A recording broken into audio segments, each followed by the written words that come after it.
bienvenue sur Pro C'est Pro. Alors aujourd'hui, on va parler d'un sujet extrêmement important, à savoir la fréquence de la CAN qui passe désormais à tous les 4 ans à partir de 2028. Cette décision a été prise par le président de la CAF, Patrice Motsepe, de concert avec les différents partenaires internationaux, en l'occurrence la FIFA. Force est de constater que cette décision a créé beaucoup de remous dans la communauté footballistique africaine. Et certains crient au scandale, d'autres disent que cette décision va tuer le football africain. On va essayer de comprendre dans cette vidéo les raisons qui ont motivé une telle décision.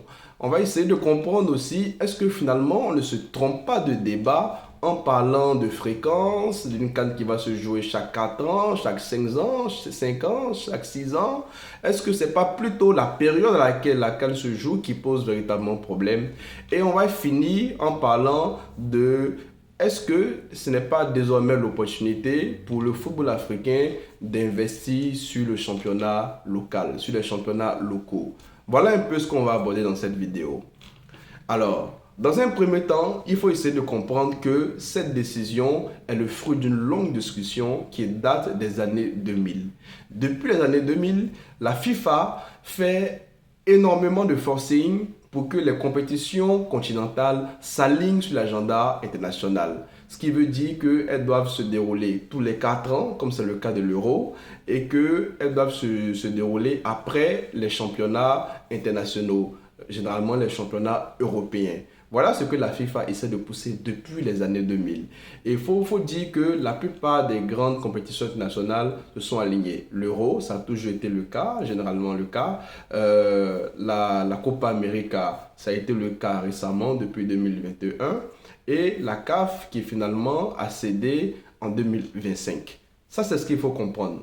Deuxièmement, il faut comprendre à quel point le football africain est structurellement dépendant à l'Europe. La plupart des stars africaines évoluent en Europe. Je prends pour exemple Didier Drogba qui a évolué à Chelsea, Samuel Eto'o, Yaya Touré, Sadio Mané, Mohamed Salah, bref, vous les connaissez. Nos stars évoluent en Europe. La plupart de nos joueurs africains bons, extrêmement bons, qui sont appelés lors des rassemblements africains, évoluent en Europe. Et ça ne pose pas de problème. Mais là où ça coince, c'est lorsque ces fédérations africaines appellent leurs joueurs pour la CAN. La CAN se joue généralement pendant le mois de décembre jusqu'au mois de janvier. Généralement, c'est la période à laquelle la CAN se joue. Alors que nous sommes en pleine saison au niveau des championnats européens. Ce qui a pour conséquence de bousculer les plans des différents clubs. Imaginez-vous par exemple un club comme Chelsea qui avait une star comme Didier Drogba qui devait le libérer pour qu'il aille jouer la CAN. Sachant qu'il y a un risque de blessure. Il faut le dire, quand nos joueurs africains viennent jouer la CAN, il y a un risque de blessure. Ce qui veut dire que ça peut compromettre les objectifs du club en Europe. Ça, c'est le premier élément. Le deuxième élément, c'est le préjudice lié à l'absence. Lorsqu'un club comme Chelsea, comme l'Inter de Milan ou Liverpool, qui a pour star Mohamed Salah, libère Mohamed Salah, qui part jouer la CAN pour son pays, l'Égypte. L'Égypte n'a plus son joueur Mohamed Salah.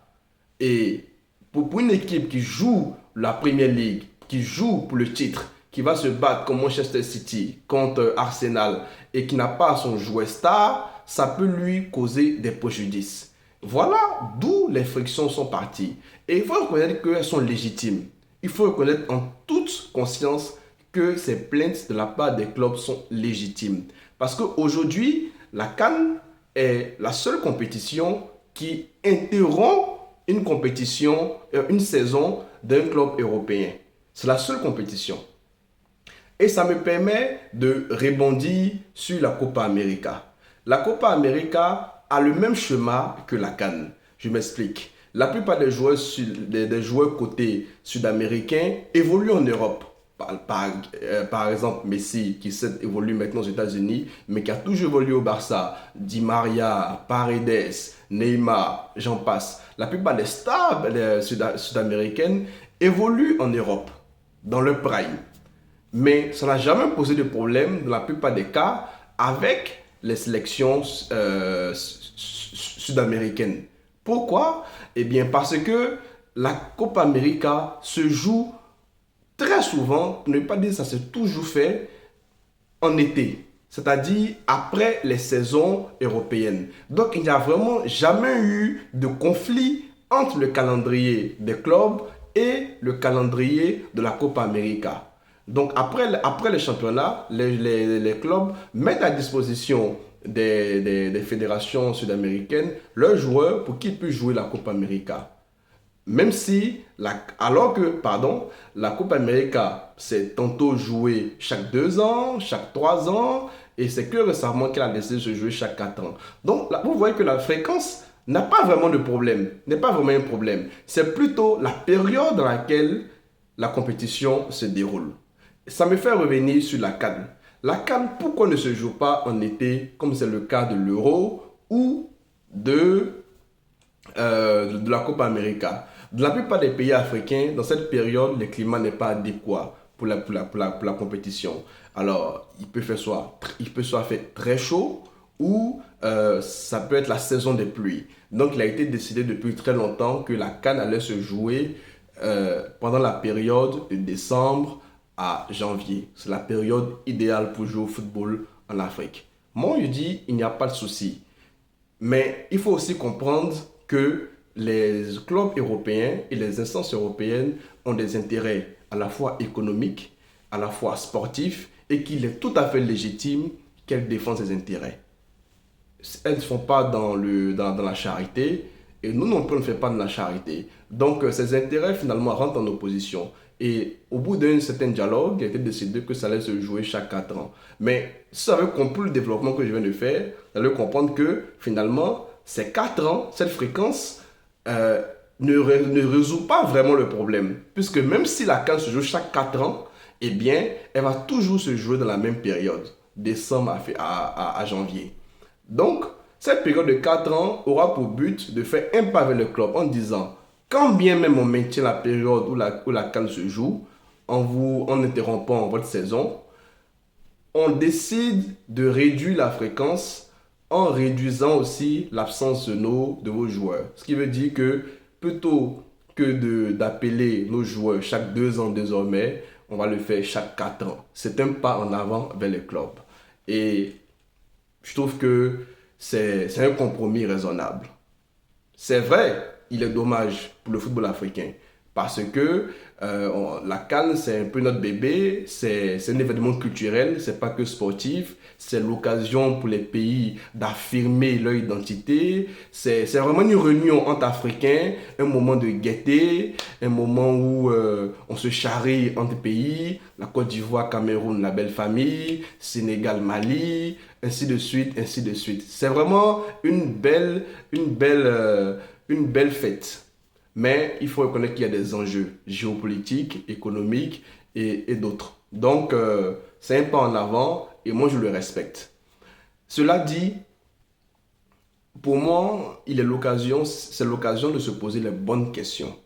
Le président de la CAF a dit que ça serait l'occasion d'instaurer un nouveau championnat entre les deux CAN, entre ces 4 ans-là, qui va permettre de dynamiser le football. Il y aura une sorte de Ligue des Nations. On aura l'occasion de revenir sur ce format. Mais ce que moi je veux dire, c'est que lorsque vous prenez la Copa América, certes, c'est important en Amérique du Sud, c'est une compétition importante pour les grandes nations, mais le continent, la zone sud-américaine du continent américain, ne dépend pas de la Copa América pour faire vivre son écosystème footballistique. Il y a de grands championnats, le championnat brésilien, le championnat argentin, sont 2 grands championnats en Amérique du Sud. Et il y a de clubs mythiques, je crois Santos, Palmeiras au Brésil, River Plate en Argentine. Ce sont des clubs mythiques dans lesquels de nombreux stars ont évolué. Par exemple, Neymar a joué à Santos. Ça veut dire qu'en dehors de la Copa América, les fans sud-américains de football ont de quoi se mettre sous la dent. Ils peuvent regarder du football. Ils peuvent consommer du football de qualité, régulièrement. Et ça, c'est cela en fait vers lequel le football africain doit tendre. C'est-à-dire avoir des championnats locaux forts. Le championnat, par exemple, sud-africain est très important. C'est pour ça que la CAN, pour moi, pour eux, n'est pas aussi important que pour nous, les Ivoiriens, ou pour des Camerounais. Parce que le Sud-Africain, il a un championnat local qui est fort. S'il n'a pas eu la CAN, c'est pas grave, mais il sait qu'au quotidien, il pourra consommer du football. Et la plupart des joueurs sud-africains évoluent en Afrique du Sud. Ce qui en fait les dispense de ces problèmes que la plupart des fédérations ont avec le club européen. C'est cela. Je pense que la plupart des fédérations africaines doivent investir dans les championnats locaux, doivent investir dans les clubs, dans les infrastructures sportives, dans les centres de formation, de telle sorte à dynamiser le football local, de telle sorte à avoir plus de joueurs de la sélection qui évoluent localement. Ça va réduire non seulement les frictions avec les clubs, mais ça va permettre aussi d'avoir un écosystème qui permet de nourrir les fans locaux du football. Et ça va réduire la dépendance vis-à-vis de l'Europe. Ça va permettre l'émergence de sponsors, ça va favoriser la diffusion, ça va permettre énormément de choses. Je pense que c'est l'occasion de s'asseoir et de réfléchir à comment on peut faire évoluer le football africain. C'était là ici mes contributions sur la question. N'hésitez pas à me dire en commentaire vos avis. Est-ce que c'est une bonne décision pour le football africain? Est-ce que la CAF avait le choix dans cette décision? Qu'est-ce que vous auriez fait si vous étiez à la place du président en exercice? En tout cas, merci à vous d'avoir suivi la vidéo et à la prochaine sur Pro C'est Pro. Merci.